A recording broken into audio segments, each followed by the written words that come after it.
Méditation de Reinhard Hirtler. Good morning, good morning, good morning. Bonjour, bonjour, bonjour. We have conquered verse 3. Yay! Nous avons terminé le verset 3. Waouh! All we need to do now is to put it into practice and live it. Maintenant, nous devons le mettre en pratique par des actes. Let's go to verse 4. Continuons au verset 4. And in love, he chose us before he laid the foundation of the universe. Avant même de poser les fondations du monde, il nous a choisis en Christ pour que nous vivions une vie sainte et irréprochable sous son regard. Now let's pause here a little bit. Méditons un moment sur ce point. You know, I like the thought that before the universe was even founded, I have already been chosen in him. J'aime l'idée d'avoir été choisi avant que l'univers fût créé. But you know that the meaning regarding foundation of the universe is not 100% clear. Mais sais-tu que la signification de la fondation du monde n'est pas claire à 100%? Because if you study in the Greek and the Aramaic, Car si tu étudies le grec ou l'araméen, there is actually a possibility that it doesn't say the foundation of the universe. il se peut véritablement que cela ne s'appelle pas la fondation de l'univers. And I don't know if you've ever heard that, but it's something that I've really come to conclusion. Je ne sais pas si tu as déjà entendu ceci, pourtant c'est à cette conclusion que je suis arrivée. Another possibility is Une autre possibilité serait that instead of foundation of the universe, it could say the fall of man. qu'au lieu de la fondation de l'univers, cela pourrait aussi s'appeler avant la chute originelle. And I like this. Cela me plaît. Before Adam sinned, I was already chosen in Jesus Christ. Avant qu'Adam ne pêche, j'étais déjà choisi en Jésus-Christ. You know, either way, whether it means before the foundation of the universe or before Adam's fall. Indépendamment de cela, si c'était avant la fondation de l'univers ou avant qu'Adam ne pêche, The truth remains the same. la vérité reste la même.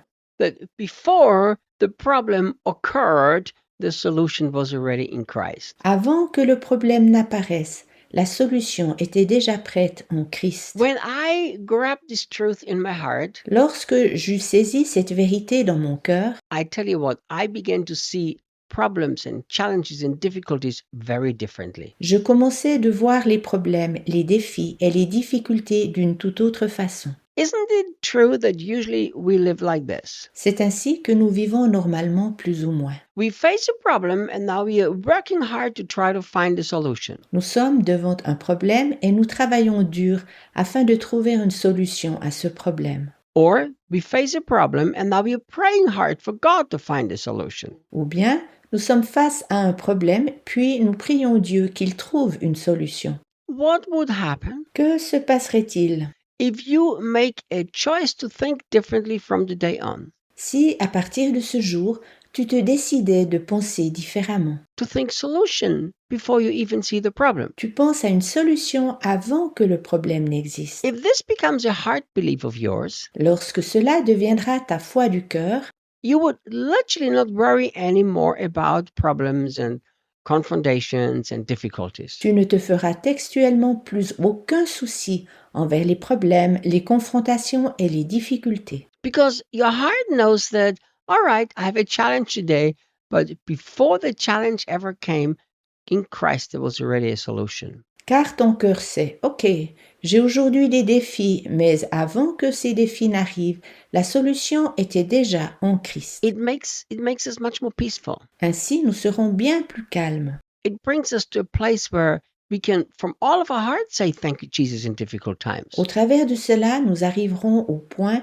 où nous pouvons dire merci Jésus de tout notre cœur dans les temps de difficulté. Because now we know that everything is okay. Car nous savons maintenant que tout est en So ordre. before the foundation of the world or before Adam made ever a mess, everything was already okay. Déjà avant la fondation du monde, ou bien avant qu'Adam provoque un chaos, tout était déjà en ordre.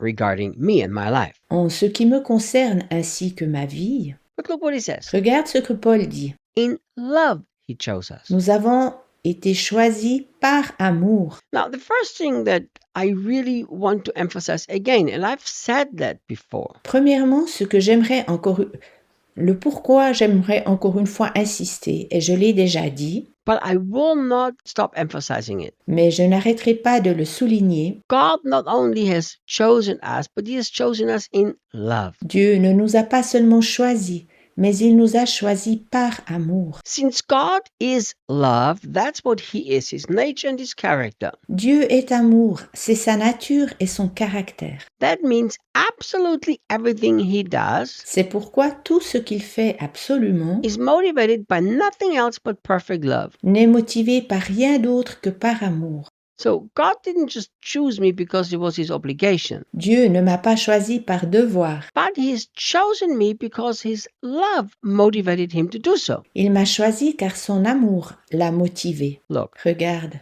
He didn't choose you because you were lovely, sweet, or a kind person. il ne t'a pas choisi car tu es un homme bon, sympa et aimable. He chose you because He is love. Il t'a choisi car il est amour. But the word chosen in the original language, Mais le mot choisi dans la langue originale it also has the meaning to pick out from a whole big crowd. signifie aussi sorti d'une grande foule. And it's something that God has done. C'est exactement ce que Dieu a fait. I like to compare it with the adoption of our son Clayton. Je le compare volontiers à l'adoption de notre fils Clayton. You know, when I came to our orphanage in the state of the Northeast in Brazil, where we had this place, Lorsque j'arrivais dans notre orphelinat au nord du Brésil, there were a lot of kids there. il y avait là-bas une foule d'enfants. But Debbie and me made a very conscious, intentional, and specific choice. Mais Debbie et moi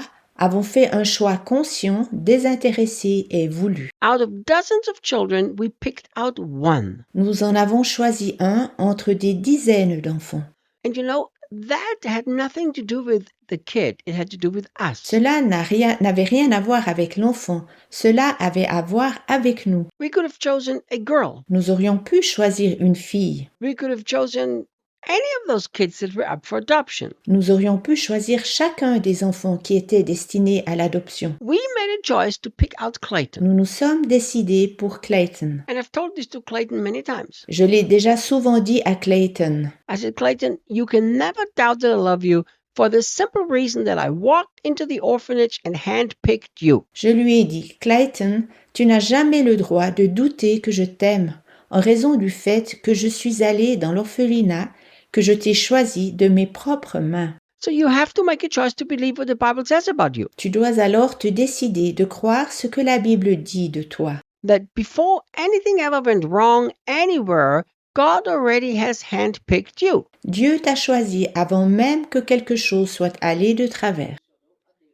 And that picking you out has nothing to do with you. It has to do with Him and His nature and His character. Le fait qu'il t'ait choisi n'a rien à voir avec toi. Cela a à voir avec sa personne, sa nature et son caractère. And tomorrow I'm going to talk to you a little bit about this, which is a very deep thought. Je parlerai encore demain à ce sujet car c'est une pensée très profonde. It's a thought that impacted my own heart very deeply, and I trust it will do the same thing for your heart. Cette pensée a si profondément touché mon cœur et je suis certain qu'il en sera de même pour toi. I will see you tomorrow. À demain.